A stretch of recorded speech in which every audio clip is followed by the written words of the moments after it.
போக்குவரத்து தொழிற்சங்கங்களை கட்டாய பணிக்கு வர வேண்டும் என விடியா அரசு நிர்பந்திப்பது மிகுந்த வேதனை அளிப்பதாக போக்குவரத்து தொழிலாளர்கள் குற்றம் சாட்டியுள்ளனர். போக்குவரத்து தொழிற்சங்கங்கள் சார்பில் ஊதிய உயர்வு, காலி பணிகளை நிரப்ப வேண்டும் என்பன உள்ளிட்ட பல்வேறு கோரிக்கைகளை வலியுறுத்தி 30 தொழிற்சங்கங்கள் ஒன்று கூடி பேச்சுவார்த்தை நடத்தின. பல்வேறு கட்ட பேச்சுவார்த்தை தோல்வியடைந்த நிலையில் தொழிற்சங்கங்கள் அதிருப்தி அடைந்தன. இதனைத் தொடர்ந்து ஜனவரி 9ஆம் தேதி தமிழகம் முழுவதும் போக்குவரத்து தொழிற்சங்கங்கள் வேலைநிறுத்த போராட்டத்தை அறிவித்திருக்கின்றன.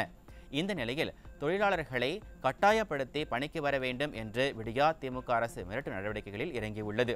போக்குவரத்து துறையைச் சேர்ந்த அதிகாரிகள் கட்டாய பணிக்கு வர வேண்டும் என்று நிர்பந்தித்துள்ளது மிகுந்த வேதனையை ஏற்படுத்தும் விதமாக உள்ள நிலையில் போராட்டத்தை தீவிரமடைய செய்யும் முனைப்பில் போக்குவரத்து தொழிற்சங்கங்கள் ஈடுபட்டுள்ளன.